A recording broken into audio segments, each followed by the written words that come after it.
ñaareelu pàcc bi déjà 5 minutes jouées entre Diwane et Defar Hersent. Voilà, faute de main. L'arbitre signale qu'il y avait une faute de main. On rappelle que Hersent moo jiital benn bal ci dara. Calmez-vous. Mass Hersent période bi muy dugal xëy na mën nañ ne su ko Diwane géré woon rek dem tranquillement à la pause. Permettre que aussi sur le plan psychologique aussi mu jàpp ne première période am bu baax boobu fayeeku ne mais malheureusement peut-être au bon moment pour Hersent mais au mauvais moment pour Diwane ci la but bi dugg. waaw c'est vrai équipe bu Diwane bi ils ont accusé un coup donc moment bi ngi dugg ci seen match commencé di defaraat seen taxawaay di gën a découvrir équipe bu Hersent bi ci lañ jël but donc mën nañ ni ci moment boobu ku si contre le cours du jeu parce que d'ailleurs amoon na ay situation de très belle séquence de jeu yu ñu fi am. Donc va dégager Aziz donc tête de joueur de Diwane. La balle est toujours dans le camp de Diwane mais sort en touche. Une rentrée de touche que va effectuer le joueur de Diwane. Long dégagement qui sort son attaquant excentré, mais le défenseur latéral sort le ballon en touche. Je le disais tout à l'heure, l'équipe de Diwane il faut mu sortir le gros jeu donc mu gën a ñeme li muy def donc sur le plan aussi tactique il faut que ñu am def tuuti réaménagement peut-être entraîneur bi dina ci xalaat d'ici 10-15 minutes xool lu muy xool taxawaayu. Il a fait en tout cas déjà un changement parce que Ahmed moom lañ doon wax sànq l'excellence de terrain génn na ko parce que tey moom vraiment indi li ñu ko xamee. waaw c'est vrai peut-être il va réajuster. def na changement boo xoolee ki mu dugal dafa dem posé xool lan lay am mais en tout cas il faut que ñu élever seen niveau waa Diwane yi pour buñ bëggee dellusiwaat ci match bi faaw ñu élever seen niveau jéem a aussi poser problème surtout sur le plan offensif jéem a indi dara parce que dañoo manqué tranchant boo xoolee match bi débuté ba léegi amuñu fi situation à part bal bi ñu doon jéem a lawbe masse amuñu fi situation franche boo xamante ni mën na inquiéter défense su Hersent bi. Voilà donc coup franc rapidement joué par Ousseynou ou Hassan. Voilà, c'est l'un des deux frères axes centraux de Diwane ñoom daaw lañ fi ñëwoon nag ren dañoo dikkaat Tidiane Camara moo doon forcing noonu mais il perd la balle. Bro moo récupéré balle bi il va essayer de jouer avec balle mal ajustée et finalement perdu. On entre une touche pour Defar Hersent. Voilà, on joue à droite, centre, balle de 2, dégagé, récupéré, second ball, Sidignan, ça sort en 5 mètres 5.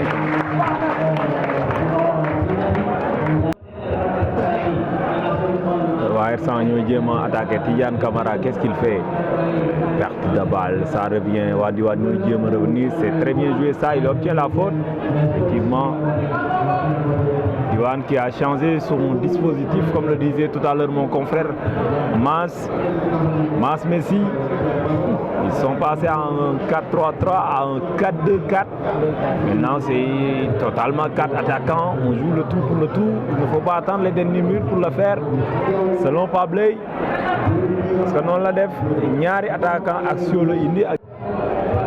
Première corner pour Diwane dans cette seconde période. Corner qui va être tiré de la gauche vers la droite des buts de Massamba Ndiaye.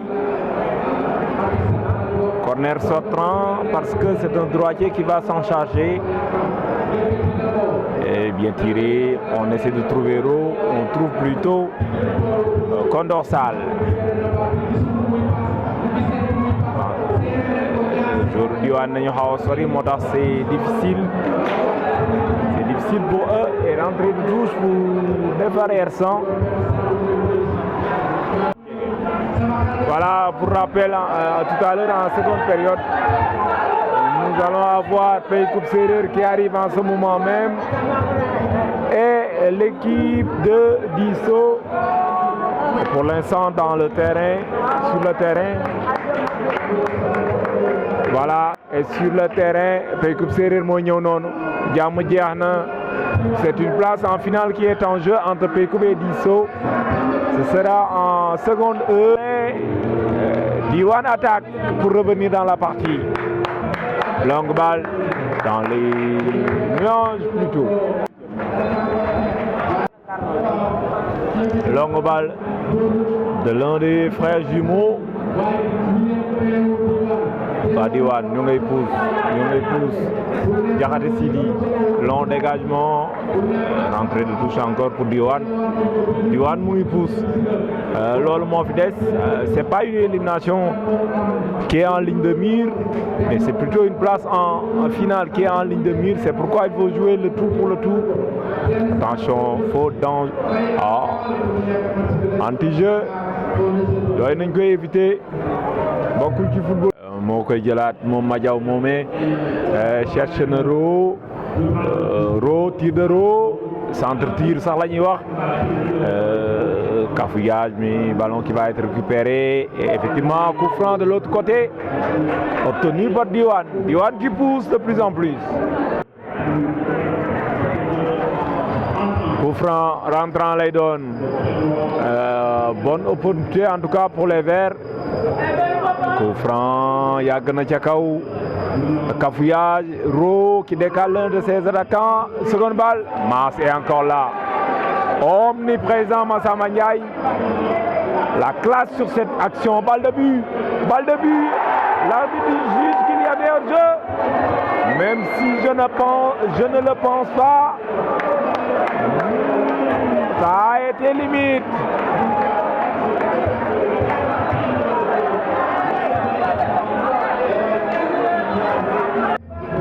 Changement pour Diwane, d'ailleurs le nouvel entrant est moo doon jéem a mbëkk bal bi noonu, Ibou Boul. Diwane mu ngi pousse de plus en plus, sont beaucoup plus présents dans le tiers. Le premier bien sûr, le défenseur sans, qu'est-ce qu'il fait Tidiane Sey Camara? Il ne permet pas à son équipe de souffler, en tout cas sur cette action. Heureusement que le teigneux Sidi Diakhaté est là, l'excellent Sidi Diakhaté.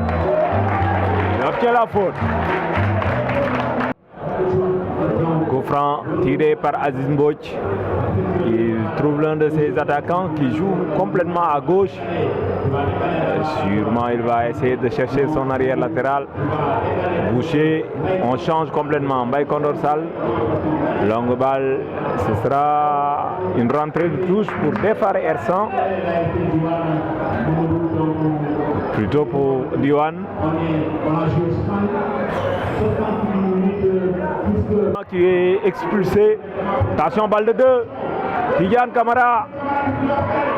Voilà, dégagé Diwane.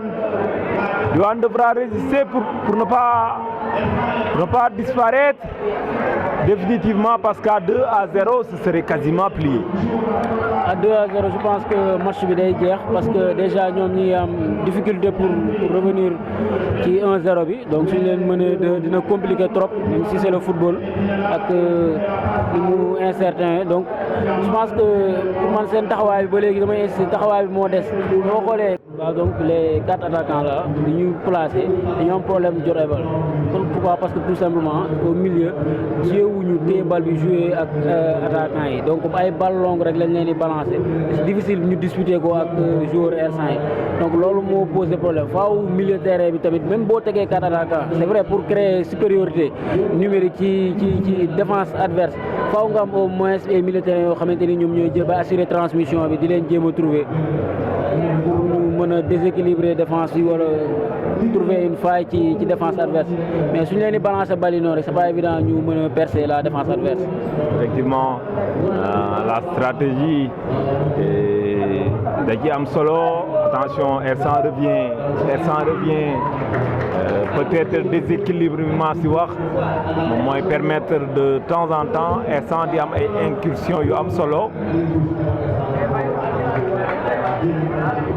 Parce que de plus en plus, ils ont beaucoup plus d'espace, les 3 milieux de Defare Ersan. Faute,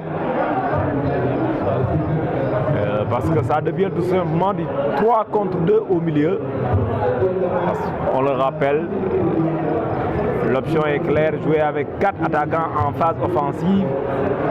Pour Diwane, Boul lañ doon chercher noonu, il va obtenir le corner, le second pour Diwane. Tiré par Boul, mal exécuté, mais seconde chance. ne récupère pas la balle. Et pour rectifier, ce n'était pas Jules Gassama qui a été expulsé parce que nous disons Jules Mouirem de changement. C'est un autre en tout cas qui a été expulsé. Attention, attention. C'était pas mal fait.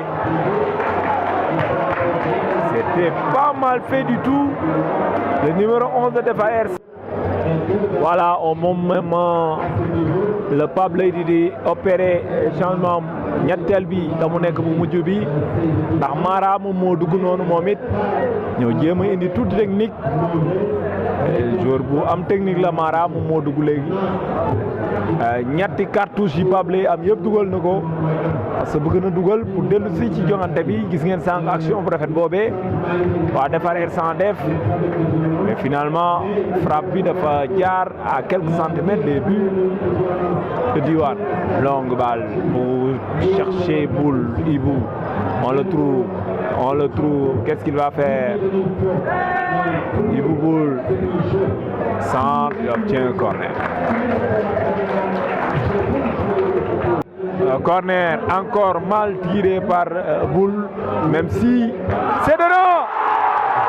Même si c'est dedans.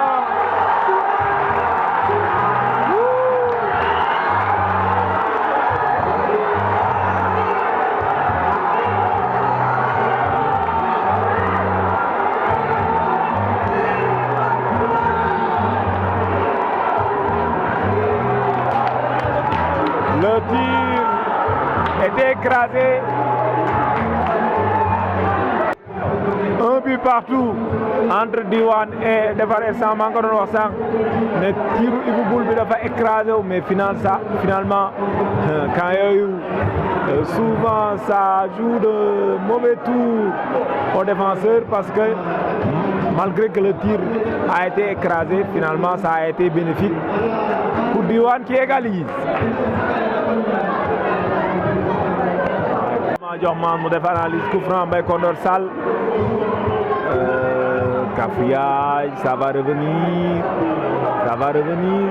centre contré, il va chercher la faute et il l'obtient. Ça c'est de l'expérience. Match finalement coaching gagnant pour Pape Ley parce que gis nga renforcer na attaque même si fekkee ne ci coup de pied la dugal li mu doon wut am na ko parce que li mu doon wut rek moom mooy dugal. Alors c'est vrai comme li nga ko waxee rek coaching gagnant parce que il a su créer le surnombre mais ci solution bi peut-être ci balle arrêtée la mënoon a jógee parce qu'il y avait pas de la construction jéewuñu woon ci milieu bi pour juróomi mais comme surnombre am na ci kaw coup de pied arrêté la ñu dugal donc c'est de bon augure pour eux 1-1 match bi donc jëlaat na beneen tournure. Les pendus sont remises à l'heure donc rien n'est encore fait mais tout reste à jouer ci demi-finale bi.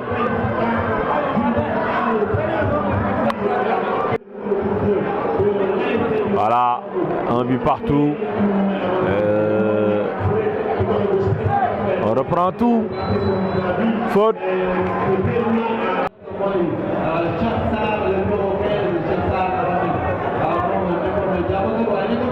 Voilà donc changement probablement pour jeu dangereux.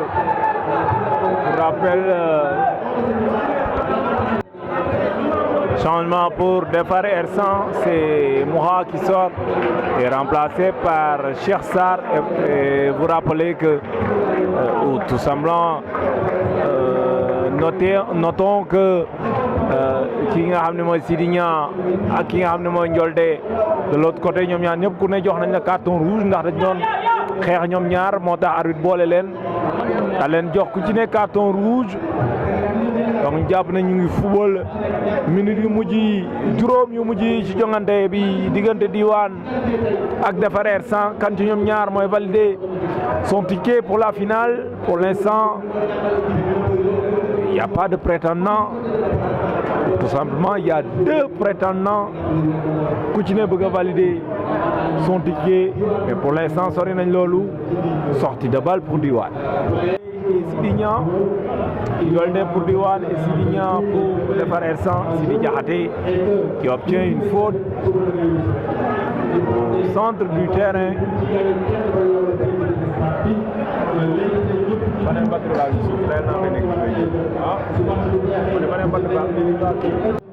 voilà beneen corner pour Diwane fàttali ne Diwane ci corner la dugalee sànq arbitre nee na leen taxaw leen Cheikh Ndiaye il remet de l'ordre dans la surface de réparation. Corner qui va être exécuté par Ibou Boul encore une fois de plus. Coup franc. li nga xam ne mooy dàq doon bal muy série tir au but. voilà yéen ngi ñuy suivre ci le Thiessois TV ñu ngi ci joxante bi dox diggante Defar Hersent ak Diwane moment bii nag yéen a ngi seetaan la série fatidique des tirs au but xam naa ci kanam tuuti di ngeen seetaan première ak deuxième période du joxante bi l'arbitre arrête